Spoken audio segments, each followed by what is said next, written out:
Hari ini kita kembali belajar di rumah untuk menghindari penyebaran COVID-19.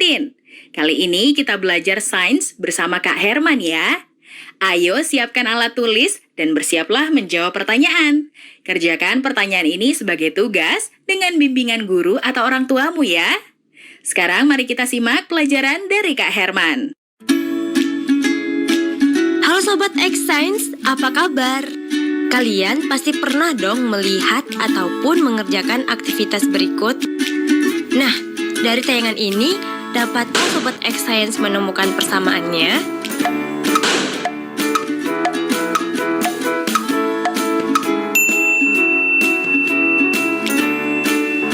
Jawabannya adalah, aktivitas dalam video tersebut sama-sama membutuhkan energi. Tayangan anak yang berjalan kaki menunjukkan adanya penggunaan energi. Energi ini dihasilkan dari pembakaran makanan dalam tubuhnya, sehingga dapat melakukan aktivitas-aktivitas tersebut. Sedangkan, pada peristiwa meledaknya petasan, ada energi yang bekerja sehingga dapat menimbulkan bunyi yang keras. Selain energi bunyi, meledaknya petasan juga menghasilkan energi panas dari proses pembakaran. Jadi, semua peristiwa ini dapat terjadi karena adanya energi.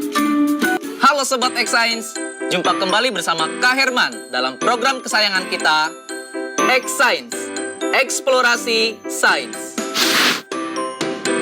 Adik-adik, kakak mau bertanya, siapa yang tadi pagi membantu orang tuanya memasak di dapur? Atau siapa yang tadi pagi sebelum berangkat ke sekolah sarapan terlebih dahulu? Dan siapa yang berangkat ke sekolah berjalan kaki, atau naik sepeda, atau bahkan diantar dengan menggunakan kendaraan yang lain? Nah adik-adik, semua kegiatan yang adik-adik lakukan itu membutuhkan energi. Apa sih energi itu? Energi adalah kemampuan untuk melakukan usaha. Nah, semua energi itu ada sumber-sumbernya loh. Apa saja sih sumber-sumber energi itu? Mari kita bahas satu persatu. Yang pertama, energi panas. Energi panas ini adalah energi yang dapat mengakibatkan perubahan suhu suatu benda. Contohnya, lilin yang meleleh ketika dibakar.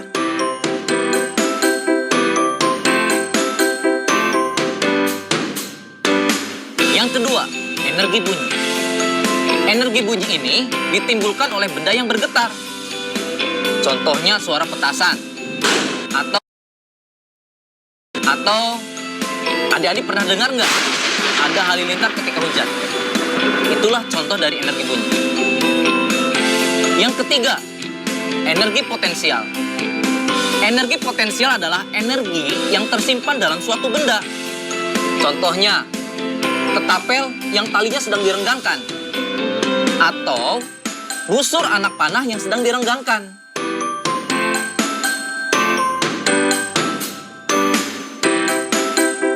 Berikutnya yang keempat adalah energi kinetik.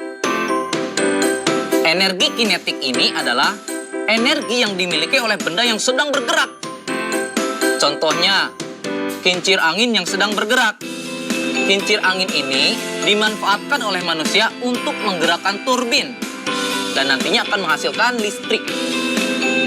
Yang kelima, energi listrik. Energi listrik adalah energi yang tersimpan dalam arus listrik. Contohnya, lampu listrik, kipas angin, setrika listrik, dan pompa air listrik. Keenam adalah energi cahaya. Energi cahaya adalah energi yang dipancarkan oleh sumber cahaya. Contohnya, adik-adik tahu matahari? Energi cahaya matahari dimanfaatkan oleh tumbuhan untuk melakukan fotosintesis. Dan terakhir adalah energi kimia. Energi kimia ini adalah energi yang tersimpan dalam bahan kimia. Contohnya, energi yang tersimpan dalam baterai, aki, bahan bakar, dan bahkan makanan yang kita makan sehari-hari itu memiliki energi kimia. Saatnya kita seru-seruan bereksperimen. Oh iya, alat dan bahan utama yang kita gunakan dalam eksperimen ini hanya stik es krim aja loh, Sobat X Science. Lah, kok bisa? Ya bisa dong, Sobat X Science. Yuk, mari kita mulai. Langkah pertama, mulailah dengan 2 batang stik yang diletakkan membentuk huruf X dengan posisi stik 1 di bawah dan stik 2 di atasnya. Kedua, tempatkan ujung stik ketiga di bawah ujung stik 1 dan di atas stik 2, sehingga membentuk anyaman. Pastikan untuk menjaga tekanan pada pusat X ketika Sobat X Science bekerja. Bisa dibantu dengan menggunakan penjepit yang kuat. Ketiga, stik 4 sejajar dengan stik 2 dengan posisi ujung stik di bawah stik 1 dan di atas stik 3. Pada saat ini, Sobat X Science sudah dapat merasakan energi potensial loh. Coba deh rasakan dengan seksama. Bener kan? Oh iya, jangan coba-coba ya untuk melepaskan bagian X pertama pada rangkaian stik ini. Karena bisa terbang berhamburan jika dilepaskan. Jadi, pastikan rangkaian sudah terpasang lebih panjang dulu ya, baru deh dilepaskan. Keempat, terus tambahkan panjang rangkaiannya. Ingat, semakin panjang rangkaian, maka energi yang tersimpan akan semakin besar dan ledakan yang dihasilkan semakin lama. Kelima, setelah Sobat berhasil membuat rangkaian yang panjang, lepaskan bagian ujung dan terjadilah ledakan energi kinetik beruntun seperti ini.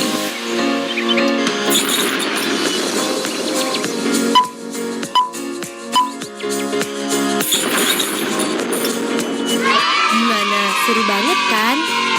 Mau tahu kenapa bisa begitu? Yuk kita simak penjelasannya. Adik-adik, reaksi yang terjadi pada susunan rantai stik es krim berasal dari energi potensial dan energi kinetik yang berlebih dalam pelepasan rangkaian.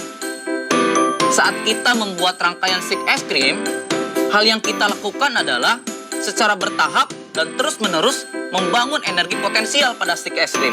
Ketika sudah mencapai panjang rantai yang diinginkan, kemudian kita lepaskan, maka semua energi potensial dikonversi menjadi energi kinetik. Perlu adik-adik ingat bahwa setiap kegiatan yang dilakukan oleh manusia membutuhkan energi. Bagaimana? Belajar sains menyenangkan bukan? Nah, adik-adik, sekarang waktunya menjawab pertanyaan.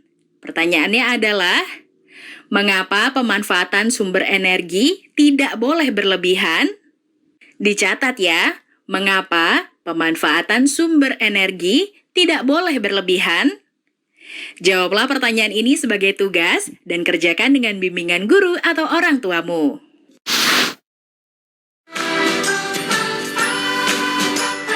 Kementerian Pendidikan dan Kebudayaan terus mendukung pembelajaran jarak jauh